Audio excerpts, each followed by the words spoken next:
laomees Lagunov. Tervist! Tere! Tere, Vambo! Tere, hakkame tööd tegema. Oot, ei, tahtsime suga... Hakkame juttu ajama. Meil on siin inimesi koos ja hakkame juttu. Sa oled kõva muusikamees, ma olen kuulnud. Juba sealt nendest lõppudest saadik. Oli nii? No võib öelda küll, jah. Võib öelda küll, et see laul, mis praegult kõlas, on tegelikult algselt on minu mõte. Et kunagi selle laulu kirjutas Ivar Must, aga siis, kui ta seda kirjutas, siis ta oli veel Igor Tsõganov. Ja sõber mul, ja ma mõtlesin, et teeks sellise duo, nagu on Anderson Ulveus Rootsis, et teeks meil ka selline Tsõganov ja Lagunov, selline lauluduo, kes teeb laule. Ja siis ma mõtlesin ühe loo välja ja helistasin Ivarile, et mul on selline mõte, laulu pealkiri on olemas, aga telefoniliinid olid tol ajal väga halvad, midagi muud ei olnud, mobiili ei olnud internetti, mitte midagi, telefoniliinid on väga halvad, ja ütlesin talle, et mul on üks laul, ta ütles, mida? Ma ütlen, laul on, laul, mis pealkiri? Ma ütlesin, et Vagur, vene naine, aga ta kuulis valesti ja kirjutas laulu nagu merelaine. Aga millest sinu lugu rääkis? Nii läks. Kas samasugustest emotsioonidest, nagu praegu Silvi laulis? Mul oli natuke teistmoodi. Mul oli laul oligi Vagurast, vene naisest. Tegevus toimus Tambovi oblastis. Eurovisiooni laul. Krõõtojo külas. Seda küll, aga Eurovisiooni laul. Jah. Krõõtoju. Krõõtovi külas. Ma tean seda küla. Ja siis seal oli niimoodi, et naine, vene naine, viib koju meest, kes on tulnud kalalt. Mees on tal... See oli järve ääres küla? Jah, järve ääres küla ja naine läheb... Või oli jõe ääres? Järve. Tambov ja Oblast on tuhande järve maa. Naine läheb, mees ripneb tal taga ja meil on käes bajaan, mille ta vahepeal suure vehkimisega on löönud endale pähe ja nagu Richelieu krae on bajaan. Klahvid, nupud, bajaani nupud. Nupud on siin. Kas ta mängib ka ise veel samal ajal? Jah, ikka mängib, aga heli ei tule. Naine veab teda ja teises käes on naisel paat ja suus on hõnged. Viib mees koju, aga ise on vagur. See on esimene salm? Jaa. Mis siis tuleb? Aga kui tal, ma küsin, mulle tekkis huvi, kui tal ei oleks õnge suus, mis ta siis räägiks? Ei, ta ei räägi midagi, ta on nii vagur, et ta ei ole abiellus, mis saadik, kui ta jaa ütles, rohkem ei ole midagi. Rohkem ei ole küsitud. Kui rääkima hakkab, mis siis juhtub? Ükskord proovis, aga sellest me saame teada kolmandas salmis. Teine salm? Teine salm jõuad kodutrepile, mees kuidagi ärkab, väsin kalastamisest, ja küsib, kus mu pajaan on? Pajaan on ümber kaela.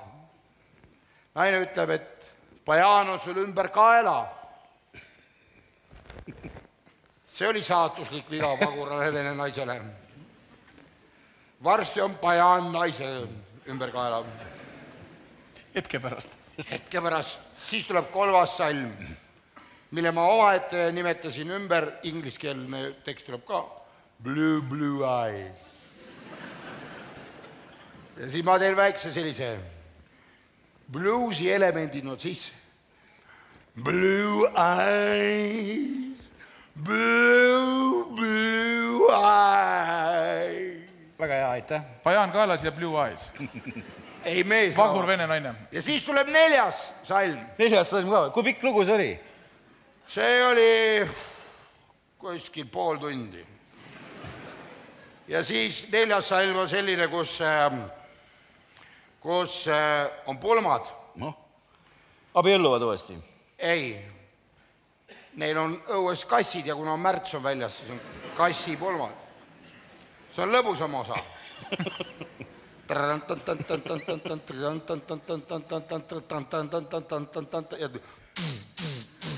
Mis koht see oli? Diskoks läheb. Kassidisko. No selline laul. Väga hea. Ma mõtlesin lihtsalt vaheldus tuua sellesse Eurovisiooni. Aga lähme sellesse aega tagasi, millega sa veel tegelesid? Oh, jumal, 80 lõpp, 90 alus oli puhas lust oli. Sai eksperimenteerida, kooperatiivi tegin. Esimene oli vaaflimüük. Ostsin 40 vaafliküpsetajat sellist. Teadsin, et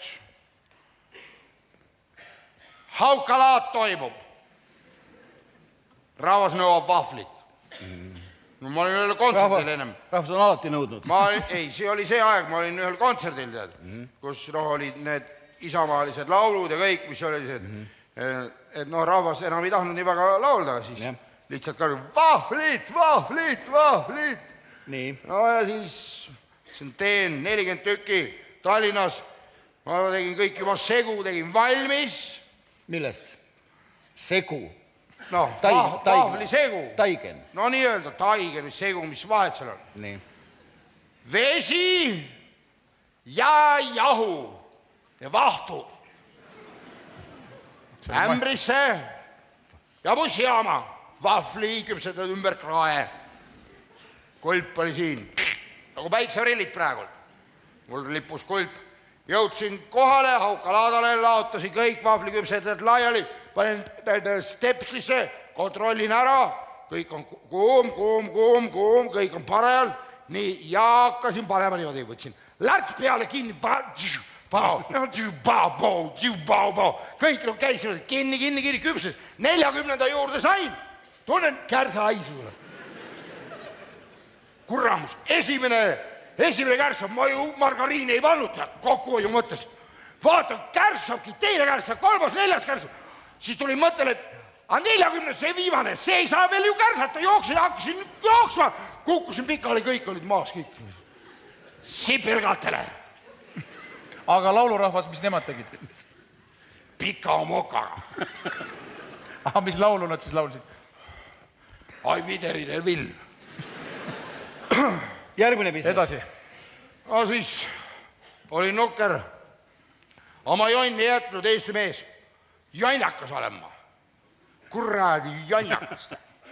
Ma vaesin nii jannakas, ma ei ole kodunud välja ka. Ma olen nii jannakas, ma ei ole kodunud ka välja. Janni pärast üle. Sõor ütleb, et tule tööle, ma ütlen, võt ei lähe. Janni pärast, teine kord teen kõvasti tööd peale, aga mitu tundi järjest. Noh, mis siis sai? Sookrovatti. Hakkasin tegema sookrovatti. Laenasin raha, ostsin sõbralt Ford Sierra. Punase. Munajas, mõnus. Võtsin seis kõik tühjaks. Toolid. Panin ainult väikse tabureti, istusin peale. Rohkem mahutaks. Rool. Vihaseks läheb. Kormet. Kuri oled. Kuri vanane. Ei ole. Mõtlesin, no mul oli see, et Janni varast surun selle vati tootmisel läbi Eestis. Nägin, et kõik müüvad, paljud müüvad juba suhkruvatti. Edasi. Sõitsin apteeki. Vaatad. Lähen apteeki, vaatan ukse peal silt. Vatti ei ole. Aga ega mul lolli ole. Vene aja värk. Teada poa. Läksin taga uksest. Andsin kella, vanem mammi tuli. Mõtlesin, vatti on vaja. Nii on vaja. Sain.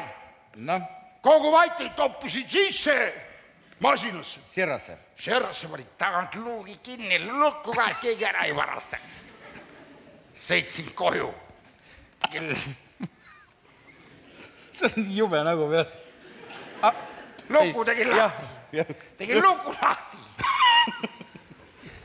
Pakirum lahti, võtsin välja vati, läksin üles tuppa. Mõtlen, kus ma panen? Keegi midagi ei küsinud.